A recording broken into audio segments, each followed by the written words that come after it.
Reef Dudes is sponsored by Ecotech Marine and Bulk Reef Supply. So last night I was up until 2 in the morning starting to pull off equipment, clean it, because today is tank swap day.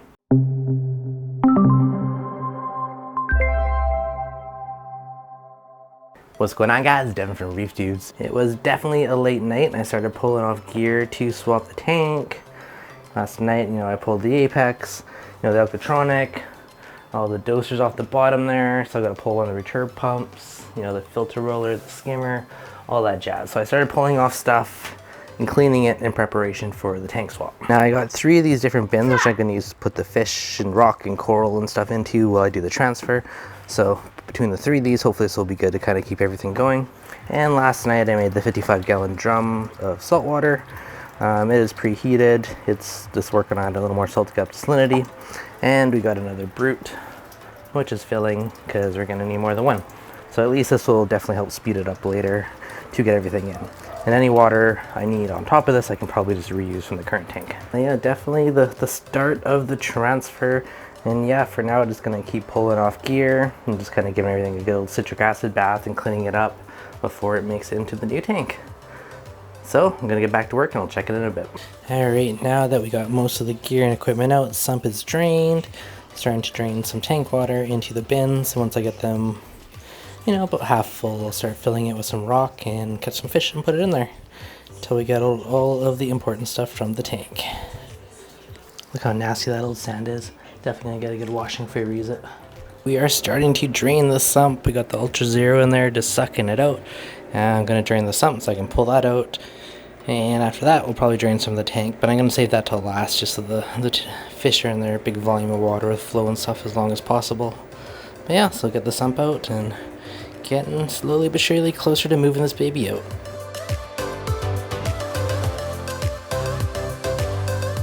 So the new tank is in place. It was a bit tricky because it is absolutely pouring outside and I'm still debating exactly on the placement. I am kind of thinking I do want it left justified along this wall, so if I'm sitting at my desk I have an amazing view of the tank, which is where I spend most of my time. I could push it to the right, but then there's this awkward corner space by the desk. Now the only tricky part here is it's going to be a pain to open the doors with the desk. I mean, I could raise the desk all the way up above the door line and I should be able to open it mostly, which will probably be okay. But one thing that'll be a little bit trickier will just be accessing the sump just because of that one desk leg. So might almost see if I can bump it in a little bit and that might fix that issue. But aside from that, I think we're looking pretty good and she is pretty dang spot on for level in both directions. Got all of the fish and coral in bins, just a little circulation pump, and the old tank can stand outside. So good thing the tank is already wet because it was been pouring on and off today. But yeah, let's get back to building.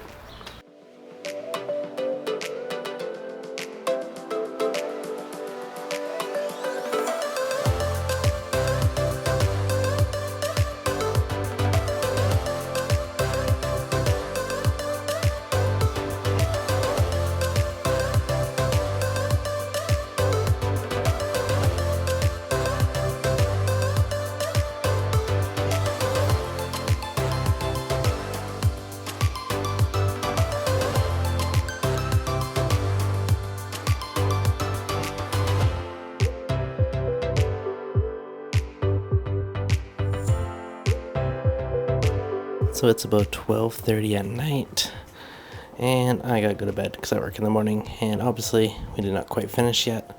I have the tank still fairly cloudy from adding all the quote-unquote new live sand, and so yeah, I'm gonna let it. Didn't want to throw the fish in with it so cloudy, so I'll add them tomorrow. But for now, they are living in bins for the night. Alright guys, it is the next day. We dumped in a bit of bottle bacteria and the second batch of water is ready, so it is filling up the tank and I'm just hearing it trickle over down the overflow now. So it's starting to fill the sump and we will be able to move in our fishies pretty quick here. So it'll be good to get everything back into the tank and back to happy. And it still requires a few tweaks, but a bit of a sneak peek of how the scape's looking there so far. Still gotta do a little more spacing and gaps, but should be good.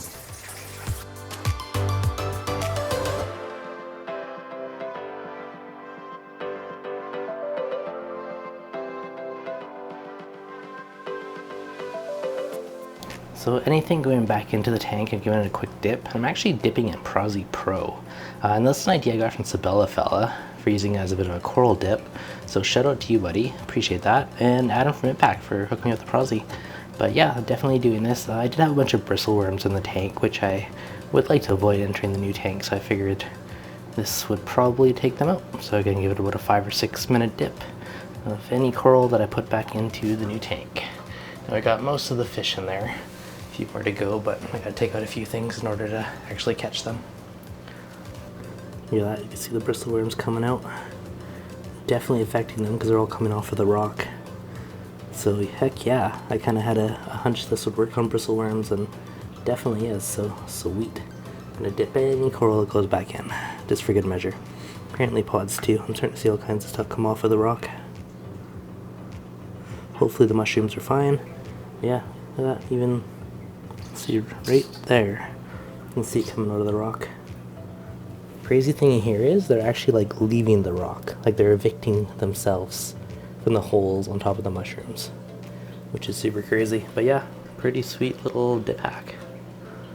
Now I am going to just be using 2 XR30s on this tank, and because it's only about 22 inches wide, I don't think I need quite as much spread, so I am going to swap to the narrow lens kit for now.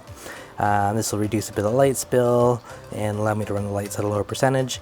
Now when the tank grows in and it's, you know, wall-to-wall acros, I will probably swap back to the wide-angle lenses just to get that fill light on the base of the acros, because I do find the crazy spread really puts light everywhere and is awesome for acro growth once it fills in. So for the health of the corals, I think this is a wicked way to go.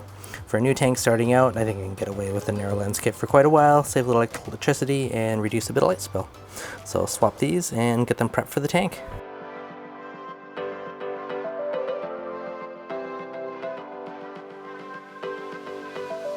And of course we can't forget all of our cycled bacteria goodness for the sump.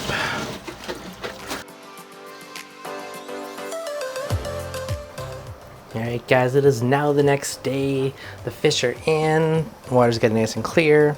We added our 3 liters or so of Siperax into the sump, which has been in the water box the last couple months. And for good measure, some one and only bacteria, as long as some startup from Protobio. So things are looking pretty good. Now if we come down before, I just hooked up the RODI system. And it is with a similar auto refill itself system as before. So that's just happening now. I didn't use the glass one just because I want to drill it and have a lid on it. So I have the 5-gallon one in here, and it is set up to auto refill itself. We got our tons of cycled media for the water flowing through it. So next we'll probably add the skimmer, and then eventually we'll add the doors in, but I'm still kind of working on getting everything wired up first. Now, what, day 3 or 4 now? Stuff's starting to settle into the tank. And yeah, most of the fish seem pretty good so far. Unfortunately, I did lose my copper band when I was moving the tank. I noticed that he jumped, which is kind of depressing because I love that guy. So he must have leaped out like the night before the move or something, because I found it behind it when I was pulling it, so that really sucks. But the rest of the fish all made it, and everyone is nice and happy inside of here. A couple corals we moved in so far. We moved in the mushroom rock, moved in the Bernardopora, aka little microgonies, and a little piece of orange passion as a bit of a tester acro. And they're in there before I put anything else in, just kind of some test subjects for now. Lighting wise, I do have 2 XR30s on top, and I did put them to my standard issue Reef Dude schedule, and did par test it, and right now I did put on the narrow lenses as well, and they are roughly around my rock line. It's about 250 kind of straight across the tank, so it's a good place to start. And I might crank it up a bit more later, but I'll wait till I put a few more acros in for that. But the tank itself, overall, you know, stuff's starting to settle. Other than my little bit of a sand dune here, which from the MP40s on the back wall. Come down below, I got the RODI system I kind of tucked on the side for now. I'm just gonna like nuzzle that one back there, and I can live on the side, and it's gonna auto refill my ATO. So I have a high and a low level optical sensor on there, and the Apex will kick it on and use a little marriage saver to refill it. Now I did put the float valve inside of there. So there is the Neptune one that will kill power to the marriage saver. The marriage saver one also has its own little optical sensor plus a float valve, so those are all my redundancies. And I have the Tunzi ATO, and I did put the upgraded pump on it, and that just fills up into my return chamber for now. So taking a look at the rest of the sump, we do have, I've moved over the M2 return pump, that's in there, nice and quiet. We got all the sip racks. I just installed the skimmer again, so this is the Bubble King Mini 200. Super duper quiet. Just using the stock socks for now. Someone was asking me about doing a filter roller in here, and I'm still on the fence on going to put it in or not, but basically you would have to cut out this one baffle in order to fit it from my checking out earlier, and you probably have to modify this drain pipe just to make sure there's enough room and put it in the right spot. So if I decide to do it later, we'll dig into that, but so far so good on that one. I just put a little probe holder kind of right in the front to the drain area. And a single 300 watt heater for now. I did have two in the last tank, but I'm going to see if one does it. This is with the good old school Renko controller. The cabinet is a bit of a mess, but we got the Renko. We have Apex, skimmer controller, 2 power bars. So far I'm only actually using 1. I did max out my ports though. So I had 2 in the old tank. So far, just 1. If I had ozone or had anything else, then I will have to use a second power bar. But yeah, so far so good on it. And same thing, controller board basically the same as before, minus 1 of the pumps, because I'm only running a single return pump instead of 2 on this one. I do have 1 leak sensor in here. I'm going to order up a few more and just put them randomly around just for good measure. And I still have the bin that I need to decide what to do with it, but this is all the excess coral, which I'm not sure if I'm going to put into the tank or not. I might add that one nice big colony in there, 50-50, still deciding that, and the rest of it, I think I'm probably just going to trade. Now, there is still a ton to do, but I think we're off to a great start. So as always, guys, if you enjoyed this, be sure to hit that like button. And if you're new, make sure you subscribe to follow along to the journey of the new Nias tank. All right, guys, catch you on the next video.